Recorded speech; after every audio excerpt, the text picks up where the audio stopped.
Beauty, love, sensuality are also spiritual paths. And while we're going to talk about some things you can do for a glow up, it really is all part of your own self-love. It's part of seeing yourself as a sacred site that will only be treated as such. And when you adorn yourself and really embody the goddess that you are, people start showing up to you with that energy. It actually shifts how we interact with life. Trust flow, surrender, let go. Yeah. Trust flow, surrender, let go. I'm the one I've been waiting for. Trust flow, surrender, let go. Trust flow, surrender, let go. Trust flow, surrender, let go. I'm the one I've been waiting for. Yeah. How to have the biggest glow up ever. Welcome back to the Highest Self Podcast. My name is Sahara Rose, and on this podcast, I love to take spirituality and make it modern, fun, grounded, and relatable so it can actually serve your needs, especially for those of us on the path of the sacred feminine. So over the past several years, I have had the greatest glow up of my life. I have so many friends ask me, what did you do? How did you shift? How did you evolve? And it's funny because I'm 34 years old and I look by far better than I ever have. And I can honestly say every single day when I look in the mirror, I keep looking better and better and better. And it makes no sense. I have zero Botox, zero filler. I don't go to expensive facials or lasers or any of those things. But really, the glow up was energetic. And there are some physical things as well, too. So I'm going to break it down as much as I can in this conversation, kind of being like the sister you never had that really teaches you from the inside out how to glow up. Because let's be real, beauty is part of the feminine spiritual path. And before we get into this episode, be sure to hit subscribe. That allows you to stay in the loop for future conversations. This podcast is also on YouTube, so you could be watching us in person, Spotify video, and the Apple Store. So be sure to subscribe to stay up to date with future conversations, and let's get into this one. So let's first start with what is the sacred feminine. So you may notice I use the word sacred feminine more than divine feminine. And you could kind of mutually exchange them, but to me, when I think of the word divine, it's very ethereal, it's otherworldly, it's like white light, divinity, whereas sacred, like I want you to just invite that texture into your frame right now. What does sacred feel like for you? So for me, something that is sacred, it is ancient, it is otherworldly, it is intentional, it's in the lower chakras. So that sacral svadhisthana, sensual, honey-like, snake-like, priestess-like energy. And so for me, the sacred path is more around the path of embodiment. And embodiment is really the missing link I have found in most women's spiritual journeys, because we are reading spiritual books and hearing quotes that are written by men, primarily for men. And yes, we can learn from them. However, the feminine path is very different. So if we look at the more masculine path of spirituality, it's all about leaving the body, merging with nothingness, going into the mountains, having no desires, no attachments, no preferences. And we can learn a lot from that. And I've really dove into my own inner masculine to find that balance. However, to me, my deepest desire, and I'm going to ask you guys this question too, so you could tune into which spiritual path is more in alignment with you.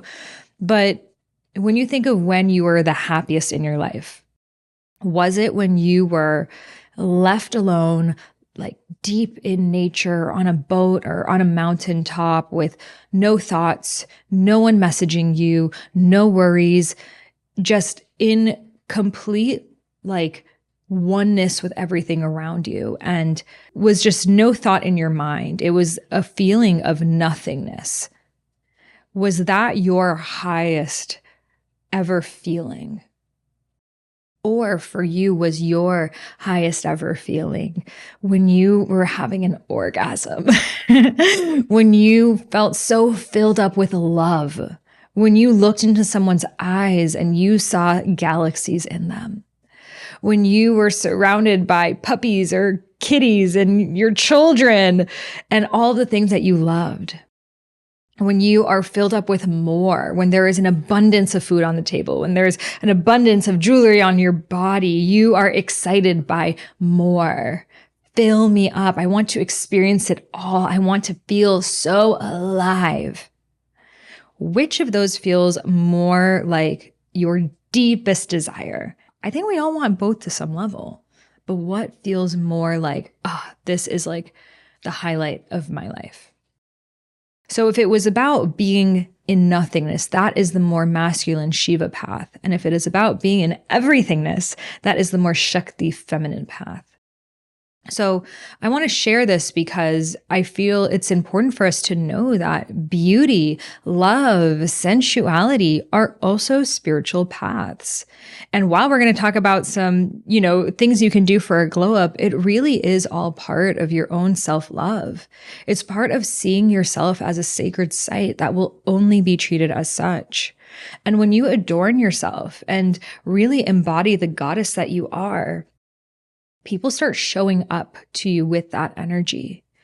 And all of a sudden, things that you may have compromised on before, so maybe before you were okay with this guy maybe texting you once every 2 days, and that was enough to kind of keep you in the hook. And then you're just like, do you see the henna on my hands? Do you see this jewelry? Do you see this outfit? Do you see how much inner work I've done? How much healing I've done on my nervous system? How much ancestral healing work I have done? I am not going to let this be fucked up over some guy who doesn't have his shit together. Thank you. Bye-bye.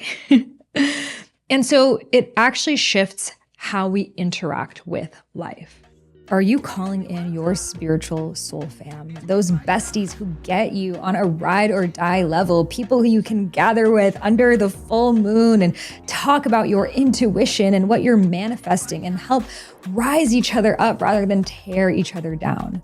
If you are done with the sister wound, with gossiping, with all of the ways that women have been taught to see each other as competition, but rather you're ready to gather in sacred circle, to share what you're calling in, to dance, to sing, to breathe, to dive deep into the ancient and sacred ways, then Rose Gold Goddesses is for you.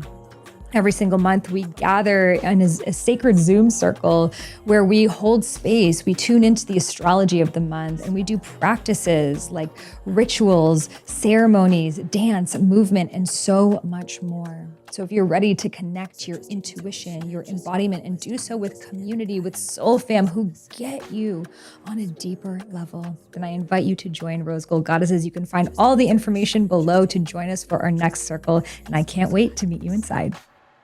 So I'm sure you've noticed this. Like, for example, I'm here in this podcast studio in LA, and the last time I came here, I just wore something really chill. I just had my hair back in a low pony and put on just some bare minimum makeup and came in and had a shoot, and I felt beautiful and I felt great. And today I decided to put my hair in this sleeked ponytail and put on some extra jewelry. And yesterday when I was getting my eyebrows threaded, I was like, do you guys do mehndi? And so I did mehndi, and I just spent a little bit more time. Like I finally, when you watch those makeup videos and you never actually do them, I was like, okay, I'm going to do something new, because let's be real. I think we all do our same makeup that we have started doing in high school. Like I remember when I went to prom, they taught me at the Laura Mercier counter how to do my makeup, and I have not let that go in 20 years. And so today I was like, okay, I'm gonna go on a limb. I'm gonna do something new. Who knew brown eyeshadow inside? I mean, I don't know if I would do it again. What do you guys, should I do this again? It feels like a lot to me, but I was like, whoa, I look different. And so I came in and the producer's like, oh my God, you look amazing. And I was like, thanks, girl. My interaction with the space, my interaction with her when she came in, my interaction sitting down, how I will be when I go to the grocery store after, all of this has shifted because of the way that I am presenting myself right now. And so this is why a glow up really is a part of the sacred feminine spiritual path, because it shifts how you show up in the world. It shifts what you think and feel about yourself. It shifts what we accept in our realities. that is why the goddesses in every single lineage, if you look at the Hindu goddesses, we have Lakshmi and she's dripping in gold with pink flowers. We've got Saraswati and she has her white dress on and she's playing her veera. We've got all of them in their beautiful depictions. I love watching Bollywood movies. I am obsessed. Why? The aesthetic, if you want to, okay, let's start how to have a glow up. I want you to start mapping out what is exciting for you. What styles do you like? What personas would you like to try on? Because you are creating a new persona for yourself. Now, I'm going to say something different that most people will say around personal style. Every single person will say, pick a personal style and stick to it.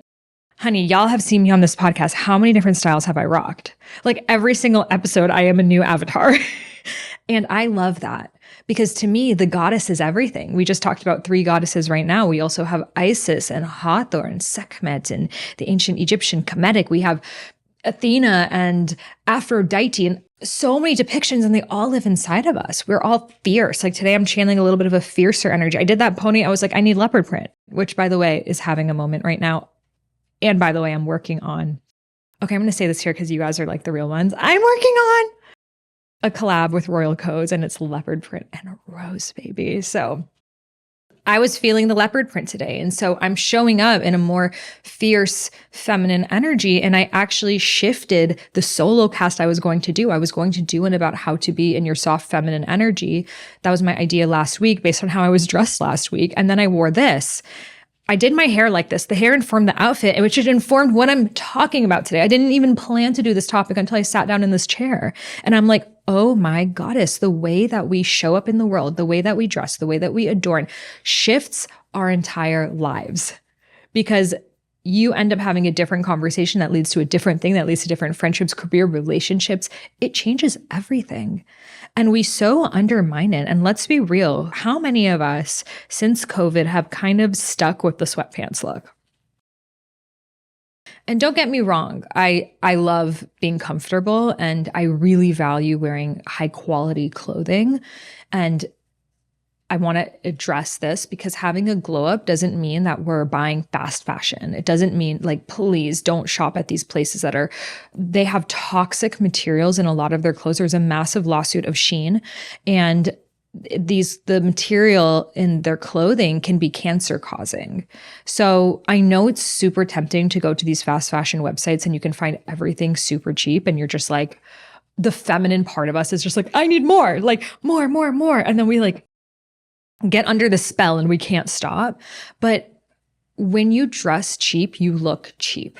Like this outfit I got it in India at this like gorgeous store. And I feel just amazing wearing it because it's really nice fabric and it's like a nice piece of clothing that completely shifts how I show up. And trust me, I have definitely bought fast fashion in the past, especially when you're doing shoots and things that you're like, I'm only going to wear this once. But it's something that this year, especially living in Bali where I didn't have access to Amazon and online shopping or any of these things. Like I came in with a suitcase and that's what I had. And there were stores like Royal Codes that are all organic and, you know, natural dyes, etc. It entirely shifted how I relate to clothing. You know, before I wouldn't really feel a connection to it. I wouldn't feel it. And then once I started to wear organic materials, my auric field got to expand because I'm not wearing this synthetic polyester that literally, it's actually vibrationally akin to a dead body. So when you are wearing these synthetic polyesters from fast fashion, you are akin to wearing the vibration of a dead body on yours. So energetically, think of what that is doing. Like if we had some person's limbs on us, like that is the lowest vibe thing we could possibly do. And so we don't realize this, but so much of having a glow up is energetic. And so it starts with what are the quality of the clothing that we are wearing. And I know you might think, well, it's really expensive to buy those things. Having a glow up is not about changing your look constantly into completely new outfits. The same outfit you can wear in a million different ways. That top, you can wear it with a skirt. You can put a shawl over it and do a little sari vibe. You can wear a blazer with it. There are so many different ways that you can style it. So going back to personal style, I feel for some of us, we are in a really big transition in our lives that we literally want to create a new avatar for ourselves. So, for example, after my divorce, I felt so different. I went through a complete death and rebirth cycle, and I wanted to physically show that I am not the same person. And so I started to dress in ways that I wouldn't have thought of or even given myself permission for before. So I wanted to dress a little bit more sexy because before, when I was married, I had this idea that like, I'm a wife, I need to just wear like wifely clothing. And after my divorce, I was like, I want to wear like a little bandeau top with a matching lime green skirt. Like I want to wear, a cute carnival outfit and dance on the streets of Trinidad. I want to wear those things. They were things I always would look at other people wear and be like, oh, it's so cute. But I thought that's not for me, but I really wanted. I started to wear those. So what are the things that maybe you're not giving yourself permission to wear?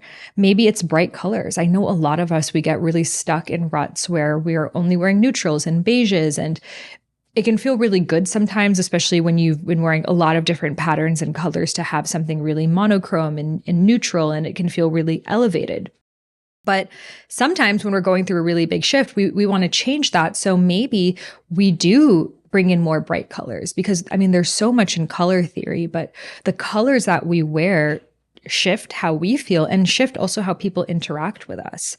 So when you see someone wearing a yellow dress, it's giving off a very different energy than when you're seeing someone wearing all black, plus the textures. If you're seeing someone wear leather, things that are really sleek, sharp, you are going to assume that person is more sleek, sharp, businessy. If they have slicked back hair, you are already going to have like a bit of a New York Capricorn inference on them. And then if you see someone who has, long wavy hair and a boho skirt and, she just wrapped up her own top with a scarf, you're going to interact with them differently. You're going to think, okay, this person's really making a lot of homemade things. They're really connected to earth. Maybe they make their own potions at home. You are interacting with a different type of person.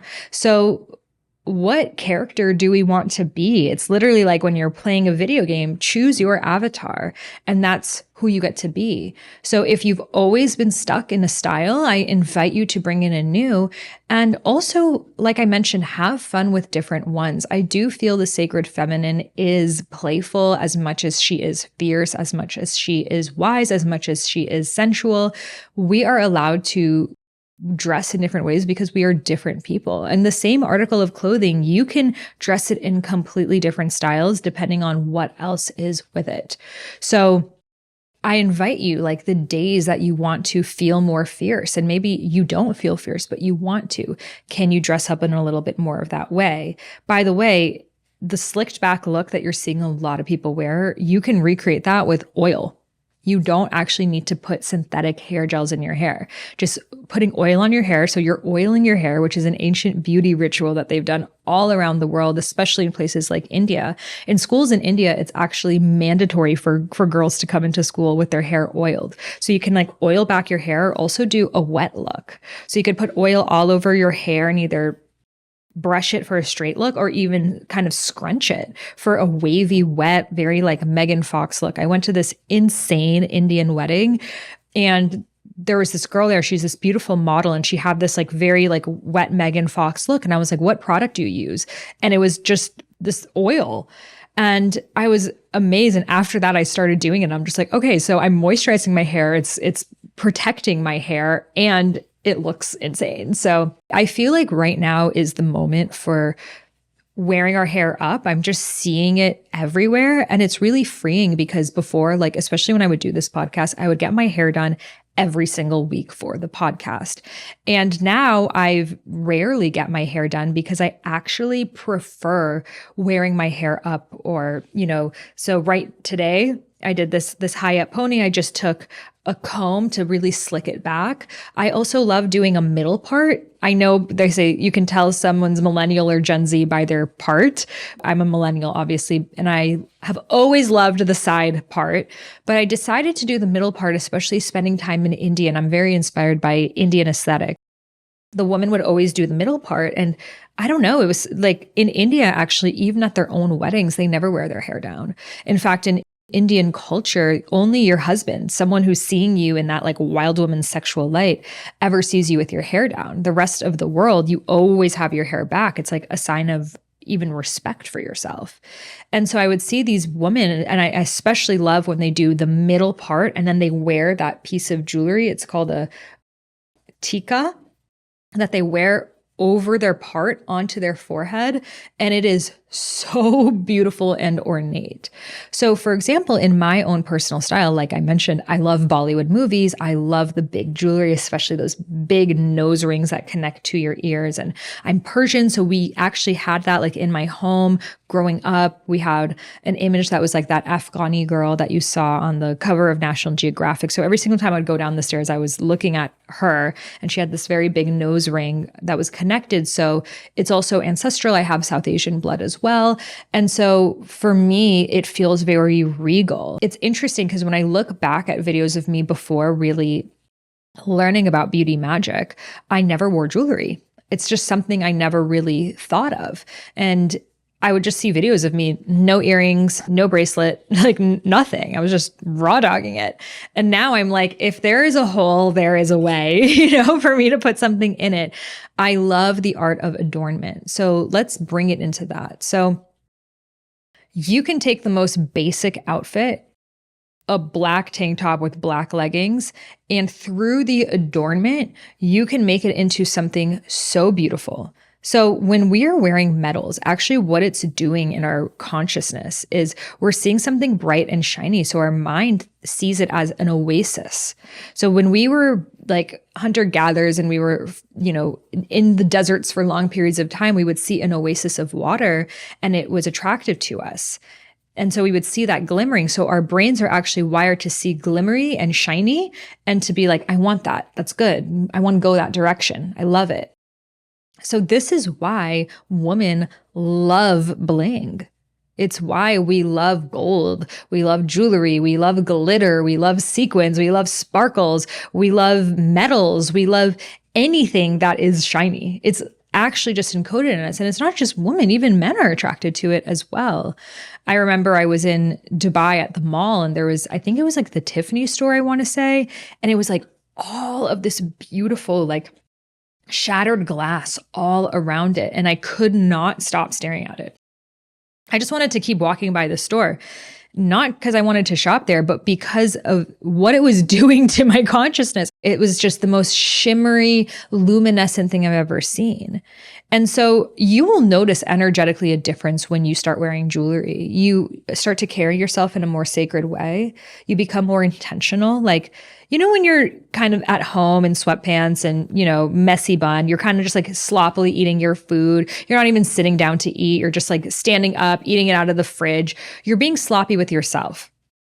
I invite you to just, if you have a habit of doing that at night, just put on some jewelry.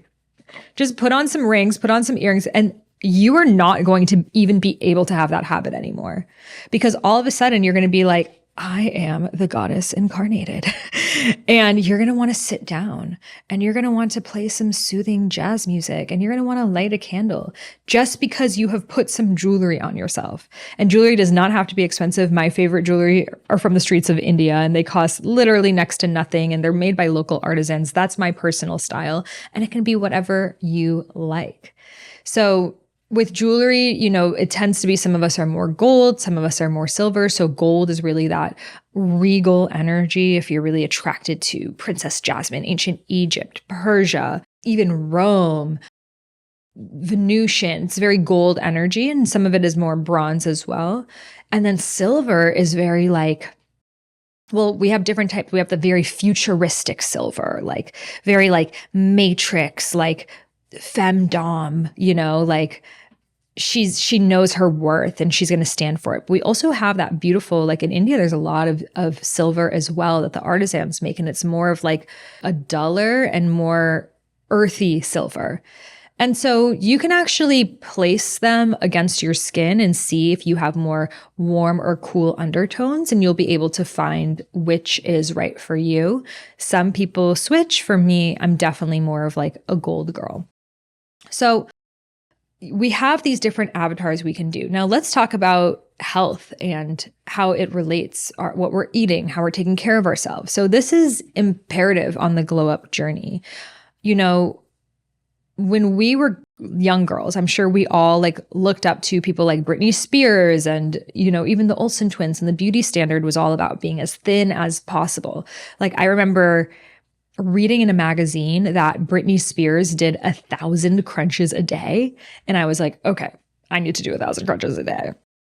I don't think I did it once, but there was so much pressure on being thin. And I feel like that often still holds us back in how we style and how we dress ourselves. Like, oh, I don't have the belly to wear a crop top. My belly is too round, or I don't have the thighs to wear that, you know, kind of shorts. You know, I need a thigh gap and whatever the things are. And so much of beauty magic is actually really about confidence.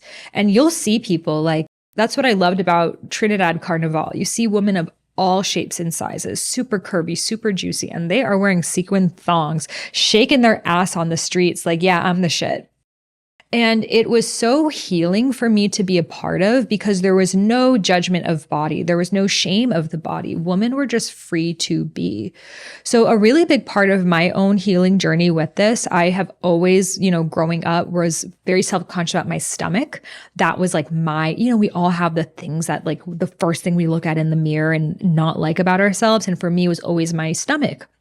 And so growing up, I would like base like how good of a day I had based on how bloated I was. On top of that, I definitely had digestive issues and was chronically bloated, but I would just stare at my stomach and hate myself. And so a lot of my healing journey in the past 3 years that relates to my glow up has been just looking at my belly in the mirror and not sucking up, not trying to flex, not judging, and just like holding her and rubbing her and massaging her and being like, belly, I love you. Like, I love you. And I think pooches are sexy. Like, it is sexy to have a little, like, that means you have a womb. What a beautiful thing. We are meant to have a lower belly pooch. It's not something you're supposed to get rid of. It is literally there to protect your womb. And if you didn't have it, you would reach such low levels of body fat that you would stop menstruating, which would lead to a whole host of health issues and, of course, affect your fertility. So why are we trying to look like men? Yes, men can more easily get abs because men don't need as much body fat to preserve life force. I don't know the exact percentage, but men can go down to like 10% body fat and be fine. For women, if we go under 20% body fat, we're in like critical danger. And so it's important for us to know that our fat is there for a reason. It's not a bad thing. Even the word fat, it's like, we see it as something we need to trim off. Like I remember looking in the mirror as a kid and I would just like, you know, pretend I had scissors and I would want to trim off this fat. And instead now I see it as like, what makes me a woman? You know, if you look at the ancient Venusian statues, the women were like lounging on their sides and they had their belly folds rolled out and they had just luscious cloth over them and they were feeding themselves grapes and it was just so luxurious and indulgent. That is so hot. Like a woman enjoying herself, enjoying her life. That is the sexiest thing, and so much sexier than being emaciated and on edge. And maybe you have a perfect body, but at what cost? You know, all you're thinking about is your calories and what you ate and when you're going to work out and how you're going to look tomorrow and whether you're going to be bloated because you ate too much peanut butter. Like, what is the point of living? Think about the energy that you are giving off living that way. Now, this doesn't mean eat whatever. I definitely shifted my diet and workout, and I'll talk about that for my glow up, but it was actually with a level of softening. I actually, before my glow up, was thinner than I am now. I haven't weighed myself in a long time, maybe 15 pounds thinner I was before. And I look so much better now. And before, I think I just didn't have enough going on in my life. Like I was just kind of like working and then, in a very long-term relationship. And so I wasn't traveling. I wasn't really doing fun things. So I would just focus on my health a lot to the point that I just would eat like the healthiest food I could ever eat, just protein and vegetables and, zero sugar chocolates. And I was just very, very regimented. And to be honest, I think because I wasn't having that much fun in my life compared to the fun I have now, my life force wasn't alive, that I was just a little bit emaciated. But I remember even at that time, wishing I could get liposuction on my stomach, looking in the mirror and thinking I was too fat. Like looking at me then, I'm like, girl, you were like a fetus, But even then I felt like I was too fat. Whereas now that I'm going to guess at least 15 pounds more than I was before, I feel so much more sexy, so much more magnetic, so much more beautiful, because the weight distributed on me in this really feminine way because I was more in my feminine energy. Do you have a powerful message that you are ready to share with the world, but the thing that is holding you back is you feel like you are not a great speaker? Maybe you were made fun of as a kid, and when you're one-on-one with your friends, you're on a roll, but suddenly when you think about getting in front of a camera, it's like, holy hell, I have no idea how I'm going to do that, and I have no idea how you're just talking to a camera on a solo cast. But part of you knows that you have this gift within yourself. So I see you, I feel you. I remember seeing speakers like Gabby Bernstein and Danielle Laporte when I was beginning my journey, and I was like, I know I am capable of something remotely like that, but I have no idea where to start. Flash forward 10 years, it's what I do every single day. And if you have been listening to this podcast, you've noticed my voice has really amplified in its frequency, its embodiment. And I was really sitting with how did that happen? And I reverse engineered the system and created a method called Speak with Soul. So in just 21 days, you will move from awkward to confident speaker with exact prompts, practices, and even recording your own podcast intro. So you're going to be able to hit the ground running, whether you want to record your own podcast or YouTube show, speak on stages, or just become a more confident speaker in your friendships and relationships. So I am taking an extra 25% off for the podcast listeners. So head over to speakwithsoulcourse.com. That link is also below, and use coupon code podcast for 25% off. And I'm so excited to hopefully be on your podcast one day. So trust your intuition, trust your inner wisdom, trust your inner guidance. Close your eyes and listen. So what I shifted in terms of my workouts, before I was doing a lot more just following these videos on YouTube with dumbbells, and it was a lot of HIIT and cardio, and I was doing strength training, but because I wasn't eating enough, I wasn't actually experiencing gains. So I was just kind of like flat all around. And I definitely had extra fat on my stomach compared to actually what I have now, because it was almost like what we call skinny fat. Like I just wasn't eating enough protein and calories to actually have gains from the workout I was doing. And I wasn't actually really building muscle mass. So what shifted was I started to really take working out and strength training much more seriously. I started to really push myself. Before, I had this belief of if I lift heavy, I'm going to get bulky. And so it's too masculine. I don't want to do it. And I will say everybody's body is different. And the way that we even work out with the weights definitely can shift our body. But what I found for myself, that by really strength training and especially focusing on my legs, like I really wanted to have a juicy ass butt. Like that for me was my goal. And so I was doing a lot of like leg presses, single leg presses, hip thrusts, step ups, Bulgarian split squats, single legged deadlifts. So I would put a knee on the bench and use one weight in my hand and do it like that. Because for me, when I do a deadlift with two hands, it's almost like I feel like I'm using more of my whole body than really targeting in my glutes. I don't do a lot of the kickback stuff just because I would prefer to use my time on something that I can like really maximize the weight with. But I definitely will do cable kick bands sometimes, and using booty bands. I really like booty bands for especially like warming up. I wouldn't say that that's enough to really grow your glutes. But if your goal is to have like a juicier butt, and it doesn't mean that your thighs are going to get huge, though our legs have to get bigger to be able to support, the way that you can tell if someone has a fake butt is if they have really small legs and a big, like kind of like unnormal looking butt, then it's fake. But when you're just building muscle everywhere, of course, you need to also have stronger quads and hamstrings to support your glutes. So it's really bringing in more muscle into all of your body. And then when you have more muscle mass, I'm sure you know this, you're burning more calories throughout the day. And then when you're eating more protein, so before I was not like I would put collagen in my smoothie, but that's it. And so I started to actually shift into using protein powders, and I eat meat. I was vegan way before this, but I was vegan for a period of my life. And I would say that was for me when I was the most like skinny fat. For me, I was eating a lot of nuts, and it was just a lot of fat and a lot of calories, but not really protein dense. So I still rarely eat red meat. I just don't resonate with it, but I eat fish a lot. I love eating anchovies.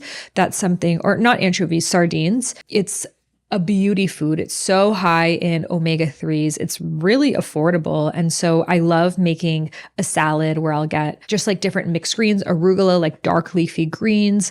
I love some sprouts on there or microgreens, some cucumber, olives, artichoke, anchovies or sardines, feta cheese with lemon and olive oil. Like that to me is like a perfect ideal dinner. And so I started to focus more on that. I before would eat a lot of vegan desserts, and I still eat them sometimes, but I was just, going to places and they'd have the vegan dessert and I would get that. And, I'm like, oh, it's coconut sugar, but every single day having them. Or I was drinking kombuchas. Kombuchas have so much sugar in it. Like really, unless like you really know the source, most of these kombuchas out there that you're getting at Whole Foods, they don't even have a living SCOBY in it. So you're not even getting the actual benefits of kombucha. On top of that, if you have any kind of yeast issues, SIBO issues, candida, and you're drinking kombucha, it's gonna make it worse. And if you look at how much sugar is in there, like a lot of these big brands, they've upped and upped and upped their sugar because they've been bought by these major companies. So it's like literally drinking soda.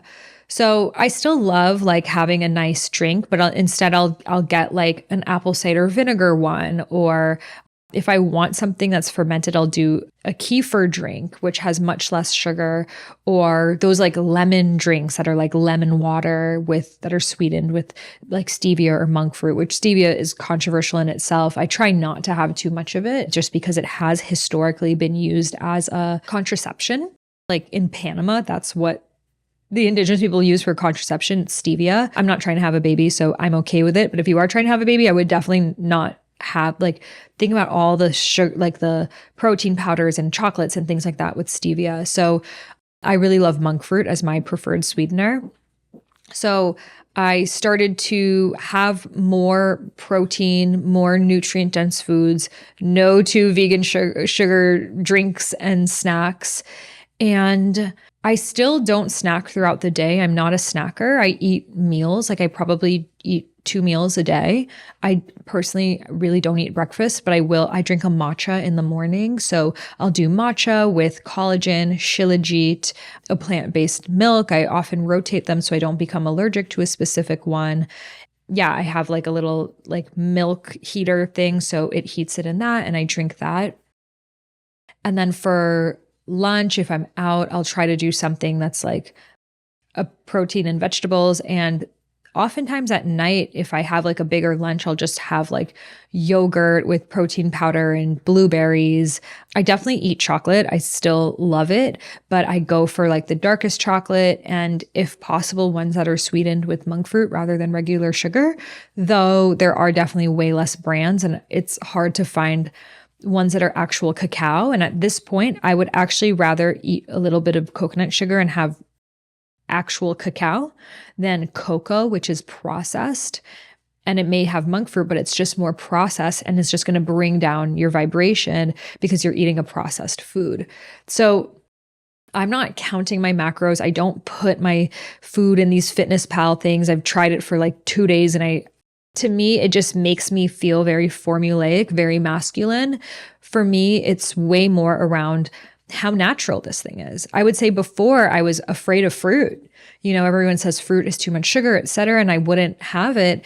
But have you ever heard of someone being like, I gained 20 pounds from apples? Like, no. Fruit has always been had for thousands of years around the world. Now, I won't eat fruit just like as a meal. Like I'm not doing like a big plate of fruit. I am mindful of it. It also just depends where I'm at. And I feel so much of beauty magic is really working with your environment. So if you are somewhere that's more tropical, you can have more fruits because your body is going to require more of that water, more of the electrolytes, and it's going to actually be burning through a lot more of those sugars just literally being in your environment. Now, if you're somewhere that is more desert-like, your body doesn't need those. Maybe it actually needs something more like dates. Those are grown in the deserts. If you're somewhere like Dubai, like there's stores of every kind of date you can imagine. And that was the superfood there. If you're somewhere really cold, there aren't fruits growing right now. And there's a reason to that. There's an intelligence to that. If there is, it's like cranberries, which are very, very low sugar, or pomegranates are a winter fruit as well. So people say it, but it wasn't until I really started to embody it of shifting my diet to where I am, especially I'm a nomadic person. So if I'm eating the same way in Ubud, Bali that I'm eating in LA, it's going to feel off. For example, there are different vibrations in different places too. So when I'm in Ubud, Bali, which is very, very, very high vibration, it's almost hard to eat there. You are never hungry. And because you're so fed by spirit, like I couldn't even imagine eating meat there. I wouldn't even know how to chew it, to be honest. So there I'm doing way more fruits than I ever normally do, like smoothie bowls with like sour sop and passion fruit and banana, and drinking pomegranate juice, drinking tons of coconut water.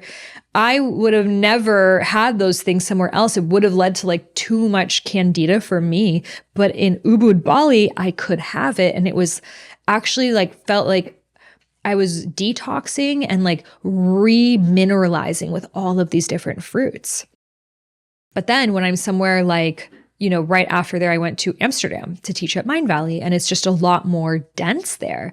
So all of a sudden, like I never drink coffee. I was craving coffee. Like that was something entirely different for me, and craving more warm foods, cooked foods, because it was cold. So if I'm drinking, coconut water, I'm going to get too cold, and then I'm going to start looking more emaciated. So the way that we eat in relationship to how we are impacts how we appear to people. And so it is important that we do shift our diet locally and seasonally, because that's going to allow us to be our healthiest self. Because what is a glow? It is you being healthy. So back on the workout tip, because I know I get so many questions about that.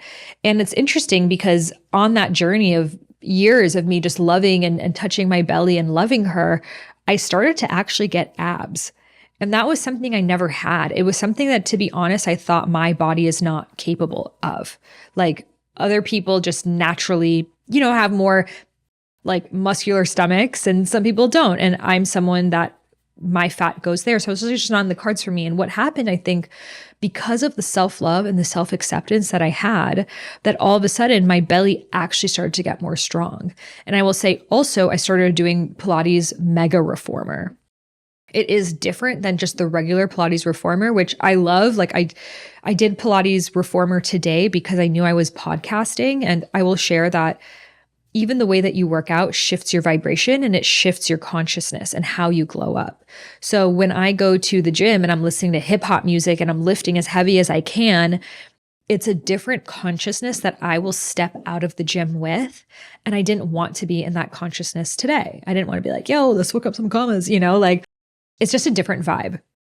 So I wanted to be somewhere that was really beautiful and feminine and soft. So I did a regular just Pilates class. It was on a Mega Reformer machine, but it was a more traditional style Pilates class. And I love that. But unless you're new to working out and that's super challenging for you, then that's great. But for me, it's just not challenging enough for me to be able to really see shifts in my body. So doing mega reformer, like, those more intense ones, and we all have different brands where we live. So there's no point in me dropping them because they're all different.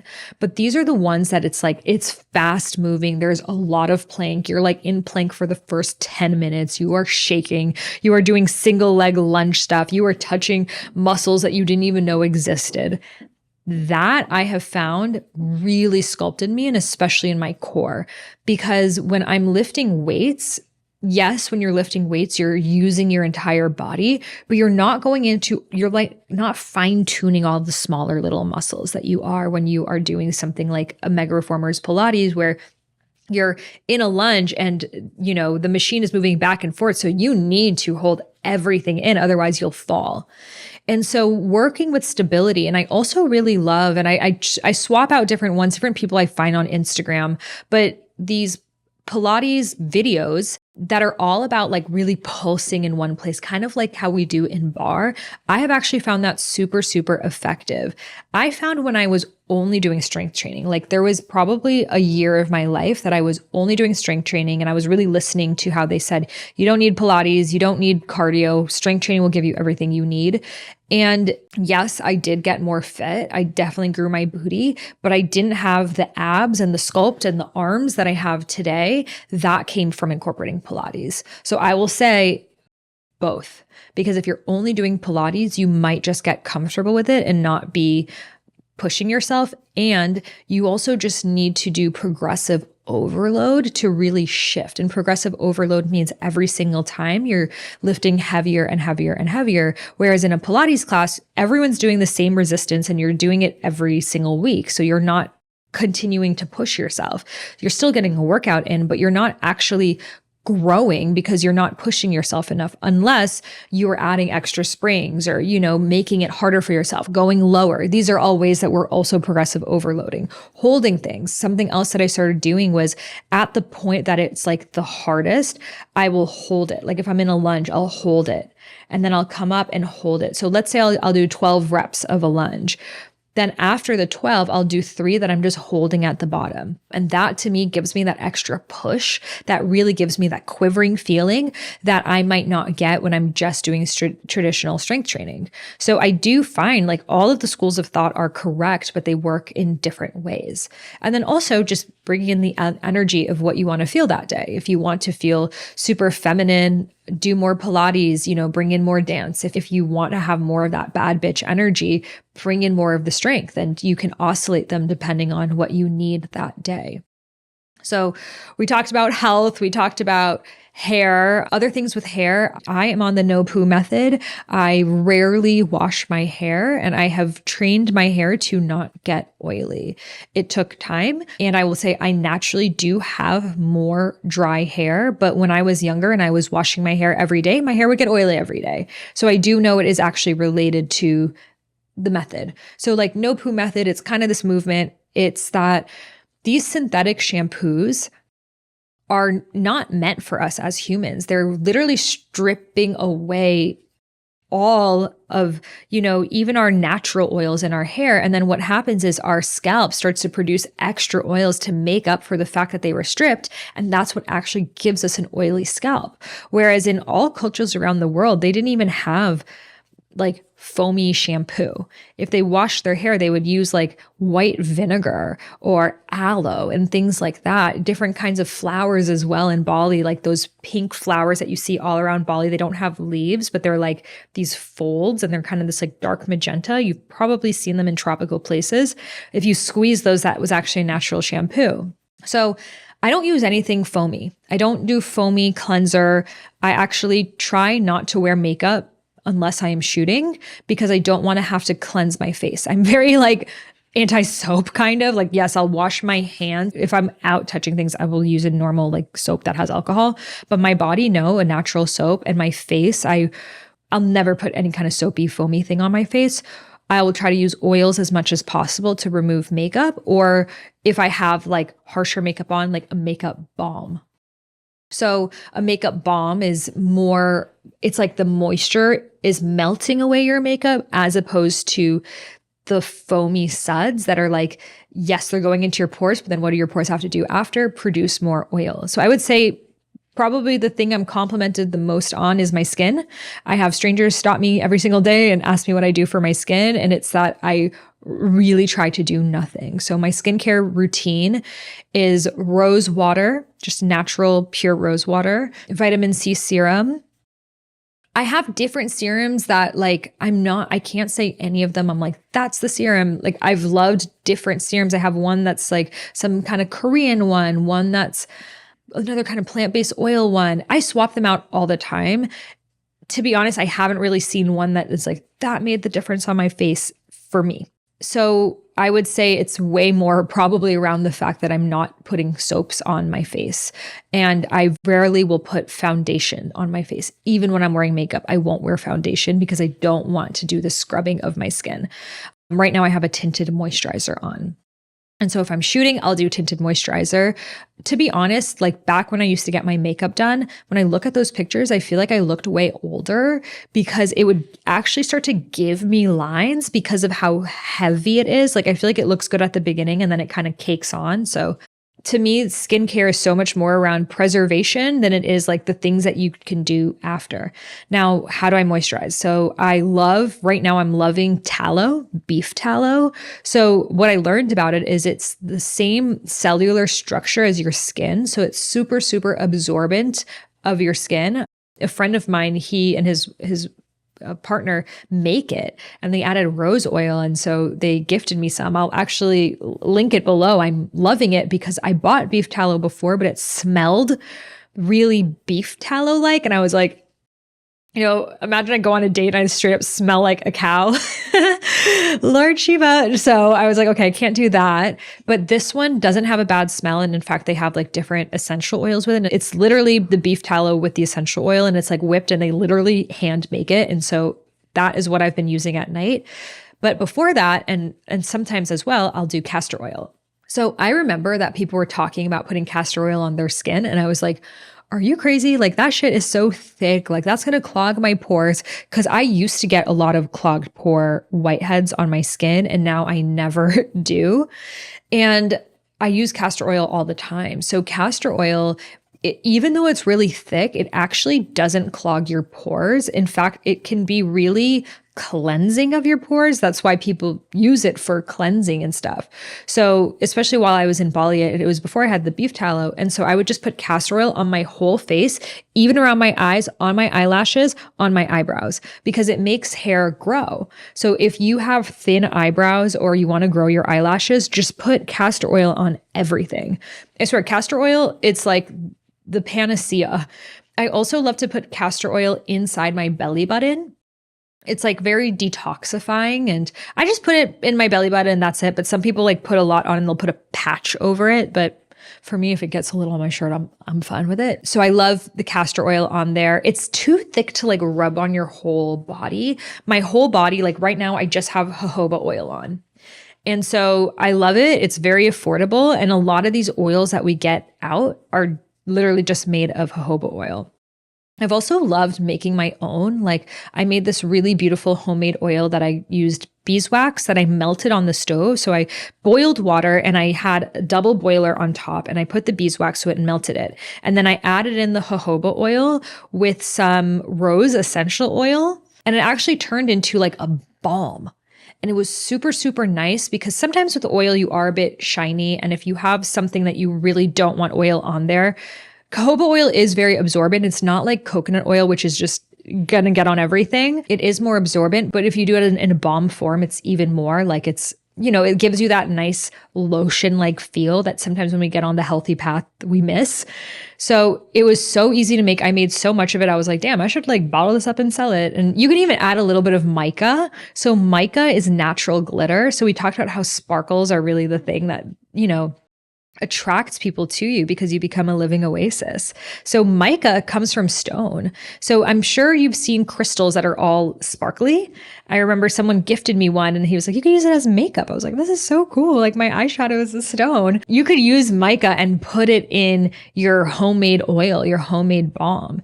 People make makeup out of it. Like that's maybe the next step of what I'll do of like making homemade makeup with like beetroot for making a rouge on your lips, like or a cheek tint.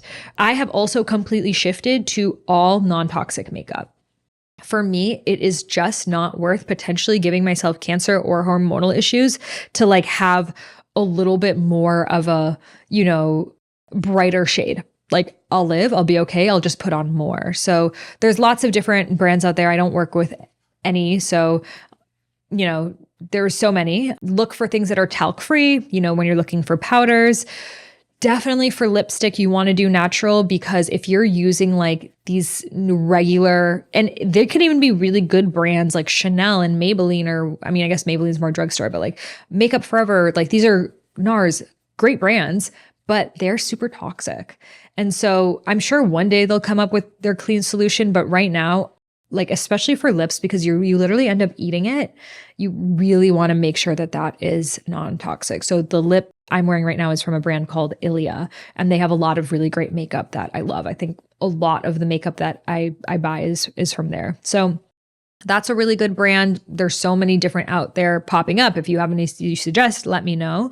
But it's a frequency thing. Like you just don't want chemicals that are going to go into your bloodstream and mess up your endocrine system. Like it's just not worth the long-term risk. I know, but it doesn't blend the same way. Like, the natural companies are getting better and better and better that even a lot of top makeup artists are choosing to use them. So trust me, I love makeup. I love the art of makeup. I have been able to recreate any kind of look I want with all natural products. So the other little thing, because so many people, and let me know, my friends were like, can you start doing talking videos of you talking about spirituality, but like doing your makeup? Like we want to see how you do your makeup. I was like, really? Would people like that from me? So let me know if you do. But I will say the hack of how I always have my eyeshadow looking great. And I do my own makeup on this podcast always, even if I'm on stage. Like the times I've gotten my makeup done, I always hate it. Like I've had my makeup done well, for my music videos and stuff. But like I remember I was in Dubai and some of them were on this podcast. They did my makeup and it was so much. I was like, I hate this. Mind Valley, and she put on all this like black, like smoky eye under my eyes. My eyes looked this big. But anyways, my tip for eyeshadow is just get one of those little, like you can even use a card, but there's these little papers that you can put right here and you can stick them on. You can either stick them on, like a lot of them are sticky, or just hold it so you can keep reusing it. That's what I do. And you do your eyeshadow like this. And then it's not getting on this part. So then when you take it off, you have that upwinged look. Today I couldn't find mine. So what I did was I put my eyeshadow on. So for me, my favorite thing I like to do that I'm not doing today, but my typical go-to is I'll do like a beige on my whole lid. I'll do a darker like taupe kind of color on my crease and really blend up. Problem that a lot of us do is we go like straight into the crease, which is like a very millennial thing, but we actually want to be kind of above the crease. Get a new brush, guys. I swear, so many of us are using the same brushes. If you are using one of those little foam things that come in the eyeshadow packs, please just stop listening to this podcast and go get yourself an actual like fan brush and get one that is a little bit bigger and more out than you normally do, because with makeup brushes, it's everything. It's more important than the kind of makeup you use is the brush that you use. So if you're using something that's really pointed, it's just going to be really direct. And what I see a lot of people do is they'll do like one eyeshadow color on their base and then like, something right on their outer and it looks like a line. It's not blended in. What makes eyeshadow really beautiful is the way that it's blended in. So I will do my beige and I'll work above the crease and really blend out. I like to more focus on my outer. I like that more winged out cat-like look. And then I will do the brown on just the outer crease here. And I will put my little piece of paper, so I'm not getting the bottoms. And then today I didn't have the little piece of paper, so I actually just took a Q-tip with eye cream.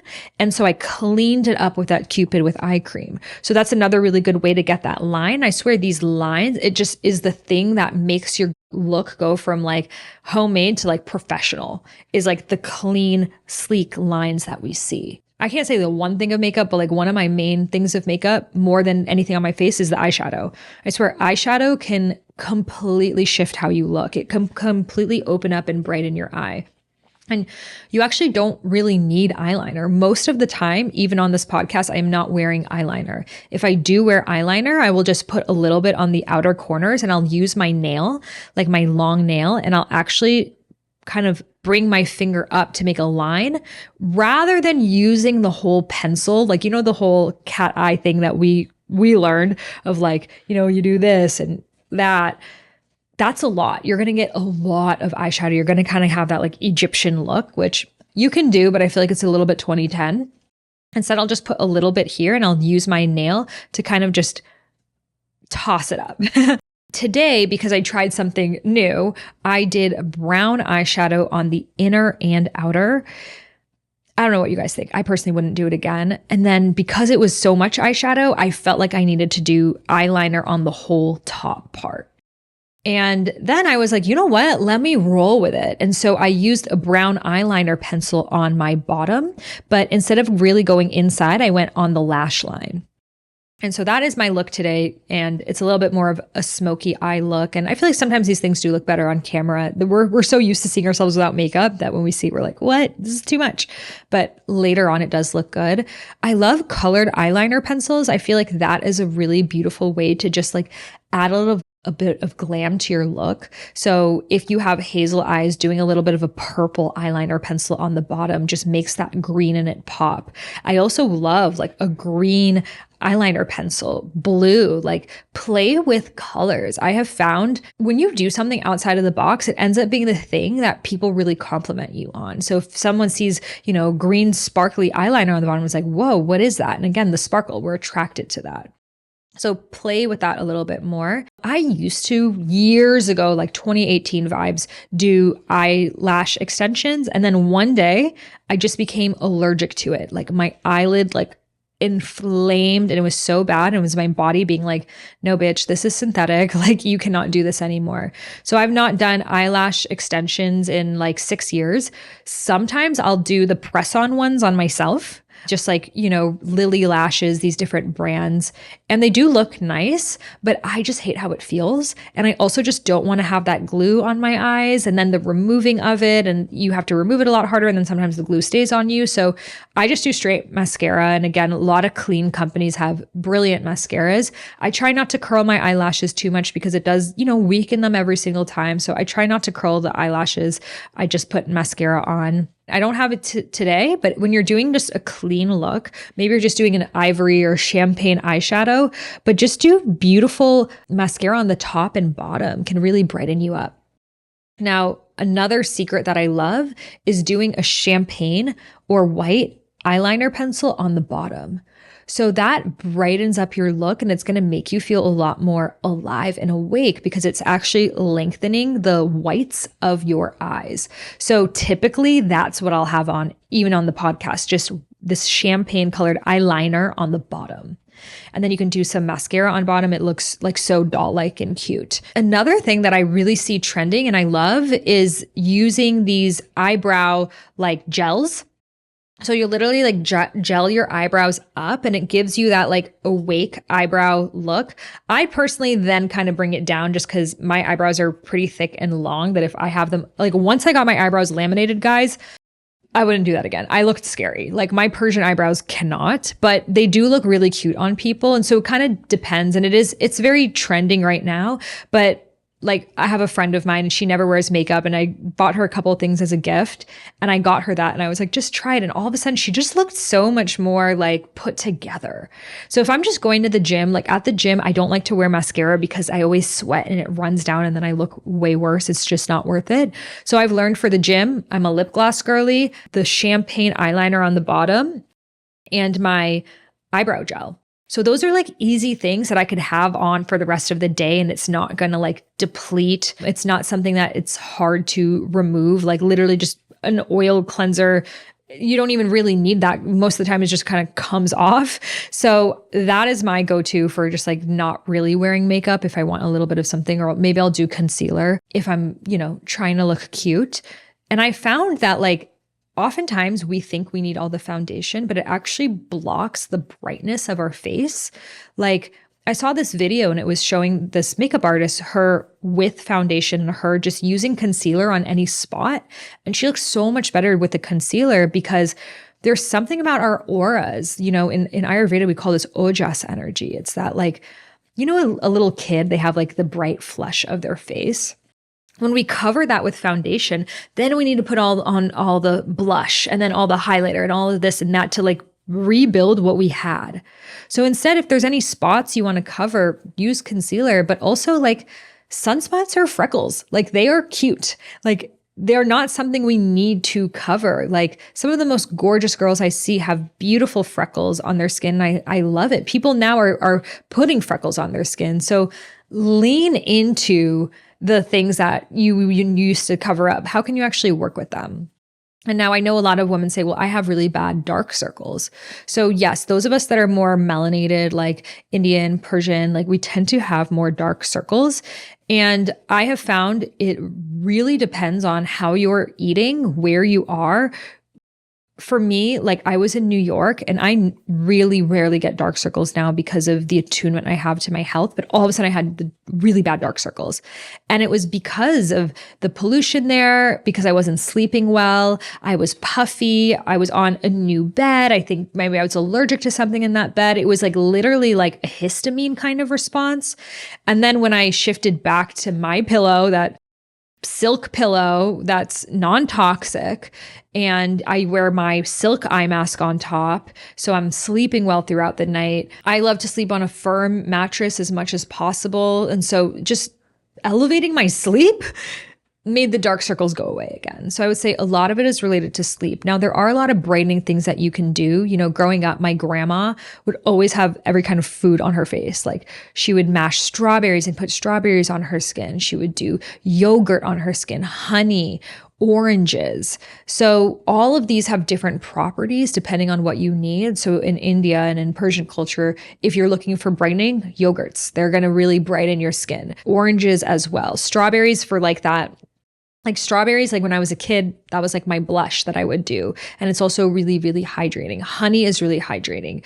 Avocado is super hydrating. So we can actually work with foods as our masks. And to be honest, if you wouldn't eat it, why would you put it on your skin when your skin is your largest organ? So taking care of our skin, taking care of our hair oils on our hair, massaging our scalp.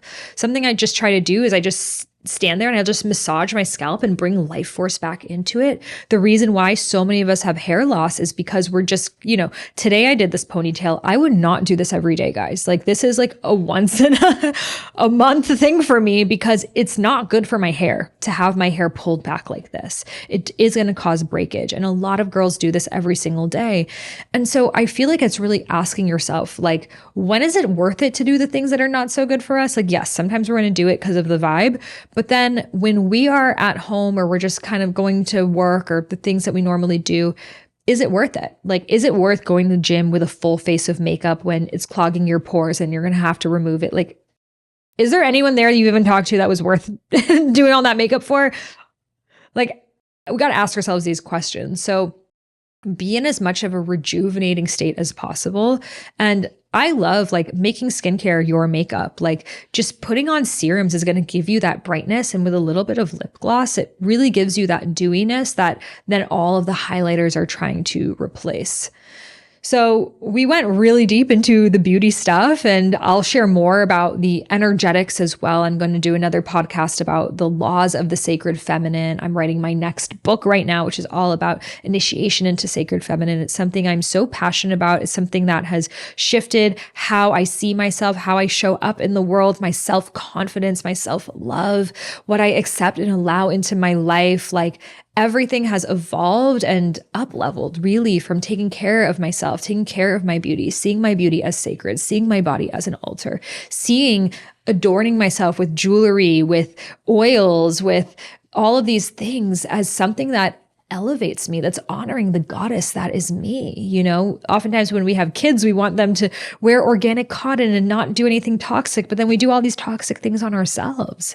So treat yourself the way that you would want to treat your baby. Give yourself that same level of love and cleanliness because you deserve that. You guys asked for more solo casts. I'm doing more solo casts. So let me know any other topics you guys have. Be sure to hit subscribe to stay up to date with future episodes, and I'll see you in the next one. Trust your intuition, trust your inner wisdom, trust your inner guidance. Close your eyes and listen. Surrender, let go. So trust